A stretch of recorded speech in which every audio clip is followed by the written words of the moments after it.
Good morning. Thanks for joining us for the Farm and Ranch News. Well, farmers have been less than pleased with the 2022 version of the USDA's Emergency Relief Program. In that disaster aid program that helps producers from drought and other factors in 2022, payments were significantly reduced for producers due to a progressive factor that reduced the assistance for growers who saw the largest losses. The National Association of Wheat Growers and other farm groups wrote to USDA and said the program delivers the least amount of benefit to those who have lost the most, and said USDA should aim to provide more equitable support for losses of all magnitudes. North Dakota Senator and Ag Appropriations Committee Chair John Hoeven said USDA departed from program precedent and are well outside of congressional intent, and he called on Secretary Vilsack to revise the program.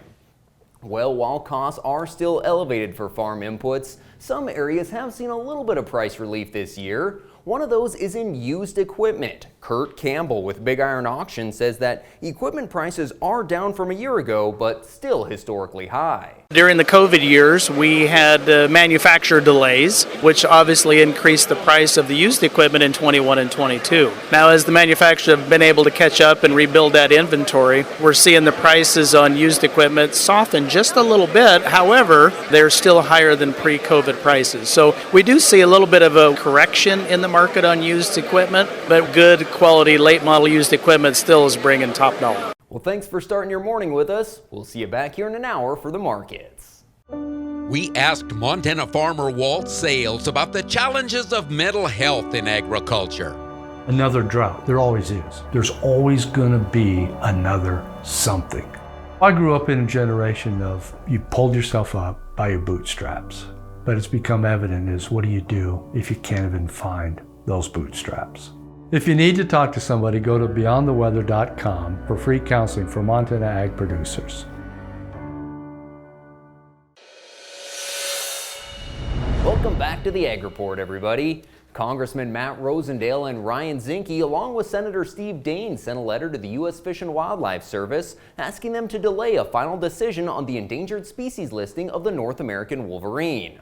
The lawmakers say that moving forward with a final ESA determination too hastily is potentially disastrous for Montanans.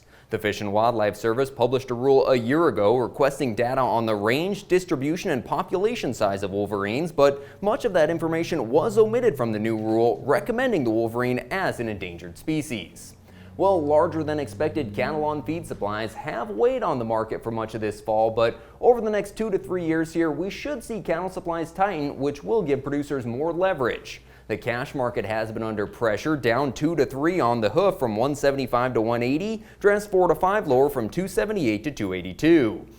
Lots of bred cow sales this week. Lewistown Livestock held their heart of the herd sale. Weaver Landed Livestock out of Big Sandy had 45 black baldy bred heifers bring 3,100.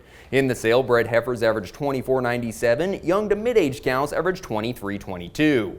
A large offering of lambs in Bowman, 80 pounders, $225 to $234. Lambs 100 pounds and larger from $195 to $206.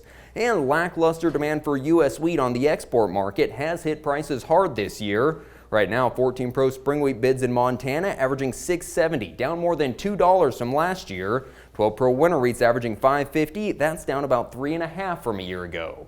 Well, thanks for joining us for this morning's report. Have a good one.